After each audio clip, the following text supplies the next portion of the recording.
Welcome in everyone, this is Jordan with Ravens Flash Report, and today we're going to take a look at the impact that Roquan Smith and Patrick Queen are having on this defense, and why it should be no surprise that this dynamic duo are considered by many, including yours truly, to be the best inside linebacker group in the entire league. They've ended drives, made incredible plays in the backfield, and kept this unsteady offense afloat on their backs in the early part of the season.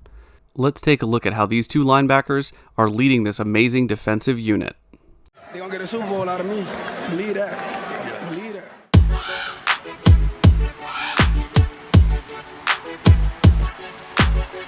I'm a Raven. It's on. All year. Every year. So, what do we think when we hear the names Roquan Smith and Patrick Queen? Probably two different things, right? Now, I don't personally believe in the notion that Patrick Queen is only better because Roquan Smith is here. Does Roquan Smith make Patrick Queen better? Of course he does. Roquan makes everybody better, but Queen also makes Roquan better as well.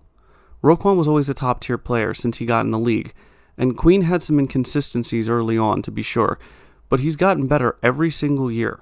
Roquan is a natural leader, and Queen is a selfless player who will take up any blocker to let his teammate go in for the sack. And neither of these players are stat chasers, because they don't need to be. Roquan Smith and Patrick Queen are so good at what they do, and they have such a positive impact on their teammates that the stats literally fall to them like gravity. Now, Roquan Smith came to Baltimore in Week 9 of the 2022 season and started making his presence felt immediately.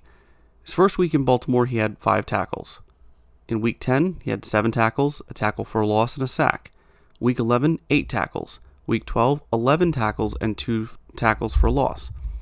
Week 13, 5 tackles, 1 tackle for a loss, 1 sack, an interception with a 19-yard return, and 2 passes defended. Roquan Smith was here. But while Roquan was getting himself acquainted with the AFC, Patrick Queen was already having himself a solid year.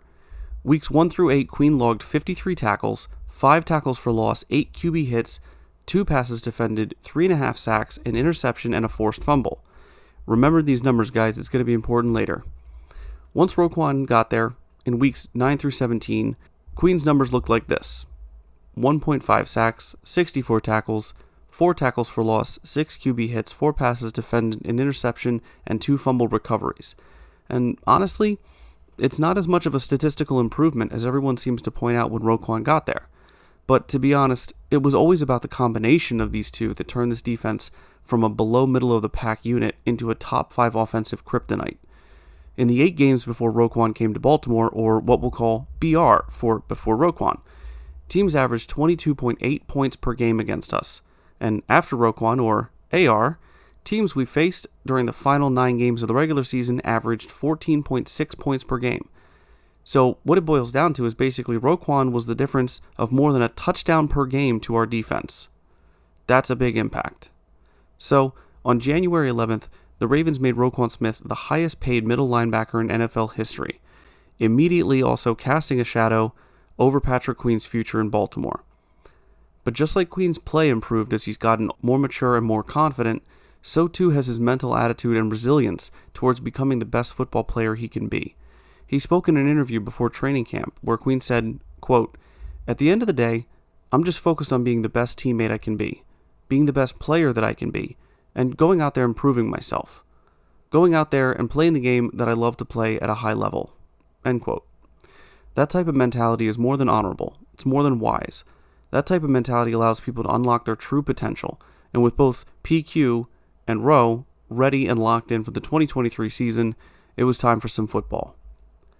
So through 6 games this year, Smith has led this defense to being one of the best in the league and has been out there leading his guys by example from the front, as great leaders do, being on the field for an astounding 402 defensive snaps so far through 6 weeks, or 97.83% of the total defensive snaps. This resiliency and dedication to be out there performing so well is impressive, especially considering he's behind another inside linebacker on his own team as far as defensive snaps. Enter Patrick Queen. And while I poke fun at Roquan for being second on the team in inside linebacker snap percentage, he is, by 2 snaps. Queen has been out there for 404 defensive snaps, barely beating out Roquan with a total percentage of 98.16. Alright, but all that aside, the fact that these two linebackers have played for 402 and 404 snaps respectively out of a possible 409 total defensive snaps is a direct reason for this defense excelling. Leading the team in total tackles at 63 is Smith, who to this point has also added 3 tackles for loss, 3 QB hits, 4 passes defended, and 1.5 sacks. His first sack of the season came against the Texans in Week 1 on a drive that started in the Ravens' own 32 due to a fumble by Lamar. Roquan Smith's sack pushed rookie quarterback C.J. Stroud back 11 yards and kept the Texans out of the red zone, which forced them to kick a field goal. Pair this with his franchise record-setting 16 tackles and 2 tackles for a loss, made for a dominant start to the season. In the Cleveland game, he was again a force to be reckoned with, as he recorded his 3rd game with double-digit tackles out of 4 games played. 6 of his tackles were solo and added another tackle for loss, a QB hit, and 2 passes defended. Smith also tied for the team lead this past week against the Titans in tackles with 9 total tackles, and while he shared that top spot with Queen, Smith had 4 solo tackles and Queen had 7 solo tackles. Queen further displayed his incredible athleticism and positional versatility in last week's game by adding a sack, a tackle for loss, and another QB hit. Smith is a tackling machine, as we all know, so the fact that Queen is second in total tackles at 53, with 28 of those being solo tackles, is impressive. He certainly had a marked improvement in his open field tackling. But Queen and Smith are not the same player, even if they play similar positions. Smith is a leader and a rallying point for this defense. Queen is a weapon. Point him in a direction and watch him work in all areas of the field. So far this year, Queen has, as I said before, 53 total tackles, but he also has 5 tackles for loss, 5 QB hits, 3 passes defended, and 3.5 sacks. Now, I told you to remember those numbers, didn't I? If you didn't remember, that's okay. I'll sum it up for you. Through 6 games this year, Queen has the same number of tackles, sacks, tackles for loss, 2 less QB hits, but 1 more pass defended than last year through 8 games. Now, I can't sit here and say that it's all because of his continued growth and mental attitude. Roquan Smith is a great player. He's on track for the Hall of Fame, but neither can I chalk this up to simply being due to Roquan's presence on the team. Patrick Queen has worked his butt off to get to this point, and he deserves all the credit he is due for producing the way he is.